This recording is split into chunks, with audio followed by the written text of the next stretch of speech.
A tale from the depths of the sea. My name is Napalei. I am a sea creature whose species has no name. One day, I finally left my home, the sea, that I had lived in so long. I felt an odd yearning to see how humans lived. Humans are something of a curiosity down where I live. They rarely visit, though I can't imagine why. But to continue with my story, as I lifted my head from the water, I felt a sweet warmness caress my skin that I had never felt before. I saw a bright light coming from the sky.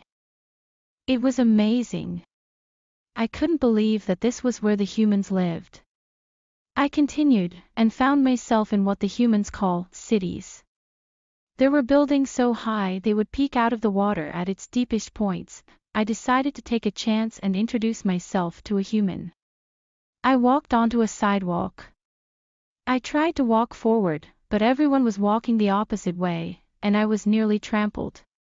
As I fought to not be entirely swept away, I tried to ask the people near me for help.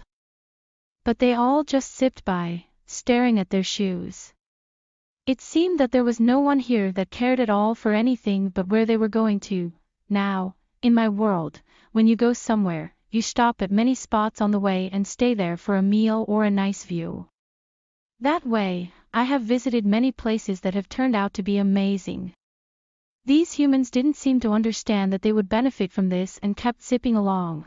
Finally, I reached a building and jumped inside. I stopped for a moment to catch my breath when I noticed that it was just as busy in here. Except here I was getting trampled from all sides, not just one. Soon I was being jostled towards what looked like a small metal area in the wall. Then, to my surprise, the small patch of metal separated, letting you walk into a small, bare room inside. I did not want to go in such a small room with so many people, but the people didn't seem to care and I was rushed along anyway. I was worried I would be trampled to death in such a small space, but once they were inside, the people stopped and just stood there. I doubt you will believe me when I tell you this was the first time I saw any humans cease their constant zipping about. We seemed to be moving, but I scarcely noticed, I was panting so hard. Then the metal panels slid open again, and I was rushed out of the small room.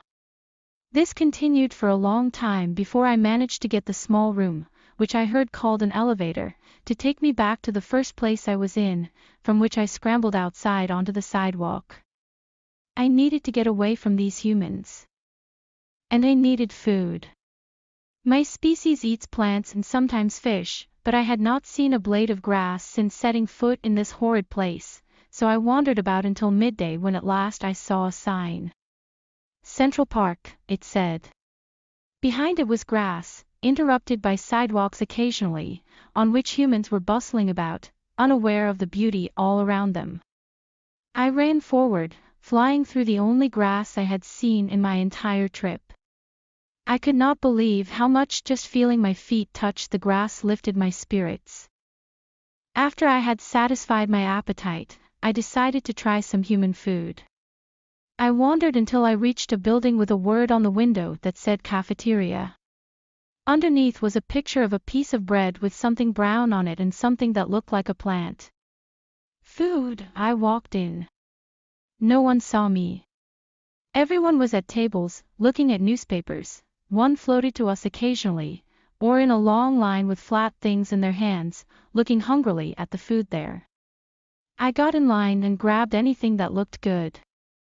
Soon I walked to the tables with something green that had been cut into small pieces and some fish. So far I did not like humans very much. I reflected on my journey thus far as I chewed.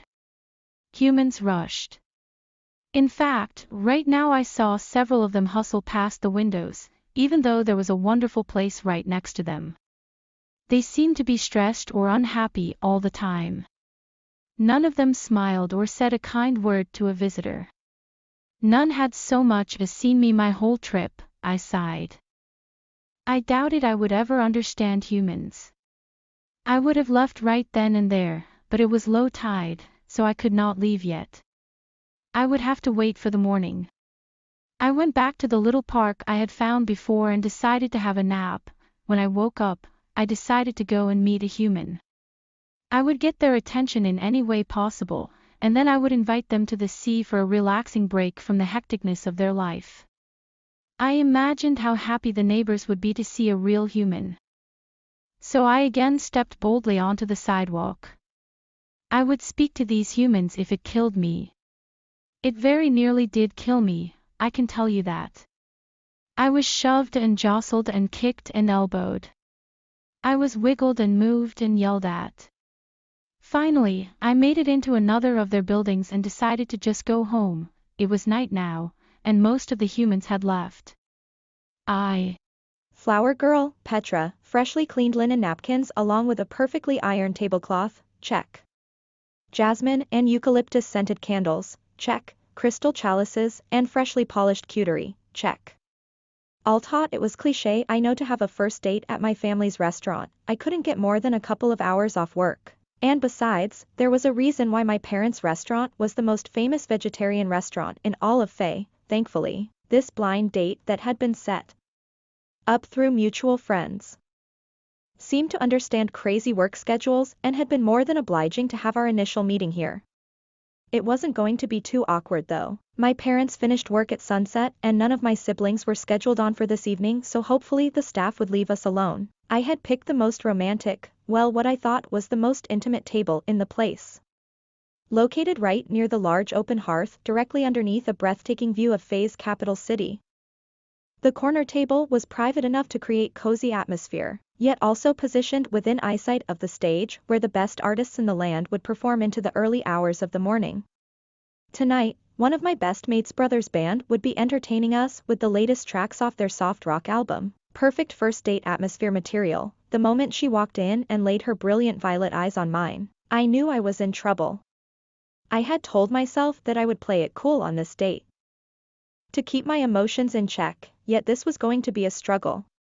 I normally had pretty good control over my emotions, so the immediate heart-pounding, hand-shaking cliché nerves I felt had me feeling practically nauseous, and the date hadn't even started yet. Really, I had only agreed to the date on my friend's insistence that I needed to get out of my head and stop studying for a moment. Yet this was going surprisingly well. I didn't socialize much, and I didn't date at all, at least not frequently. Yet as soon as I had walked into the well-known restaurant and taken in the lively yet surprisingly intimate atmosphere, I knew that I was going to enjoy my time here, regardless of whether I liked my date or not. My date in question was the most surprising element of all. I knew he was vaguely familiar, in the faintest, bleary childhood memory kind of way. Who knew that the photographs adorning the mantel would have helped me make the connection? Petra, flash forward an hour, and I knew that this girl was dangerous for me. Dangerous in the way that my promise to not get heavily emotionally involved with anyone whilst I was focused on my studies was about to be broken, and there was nothing I could do to stop it. The date went well, more than well, it was fantastic. The only odd moment was towards the end, right after our ice cream cake slices, when we were about to say goodbye. As we stood up, something on the mantelpiece behind me caught her attention and her vivid eyes widened in shock. Of course my interest was piqued, and I followed her gaze towards the fireplace's mantelpiece where my parents had a dozen framed photos depicting various family events, showcased proudly. With a curious, almost questioning glance at me, she reached towards the last photograph, pausing for a moment as I allowed her to pick up the small wooden frame. The contents of the picture depicted my eldest brother's wedding, an event that had occurred almost 20 years ago, when I had been barely 6 years old. In the photograph, the entire wedding party was smiling happily as they posed near the sparkling waters of Naroju, Faye's most famous coastal metropolis. Although I couldn't remember the day, the photos and family member recollections alone all indicated that it had been magical, which was pretty ironic considering it was a Faye wedding. Pointing a perfectly manicured finger towards the image, I followed her gesture towards the photograph where a beaming dark-haired girl dressed in the vibrant pink flower girl dress was happily looking at the beautiful bride. That was me. I was the flower girl at my sister's wedding a long time ago. Probably when you were about 6, I asked hoarsely as my mind scrambled to come to terms with this new information. So you are my sister-in-law, I trailed off as the charm of the evening started to wear off remarkably quickly. No, she is my step-sister. We aren't related, She chimed in quickly as her pale cheeks blushed a light rose under the soft golden lighting of the eatery. As she wiped her hands on the bronze shaded off the shoulder dress she was wearing, the tiny rings adorning her hands caught the atmospheric lighting, sending tiny sparkles dancing all over her. She was truly magical, even in the land of supernatural beings known for our enchantments. Relia still blew us all out of the water, Relia, after realizing T.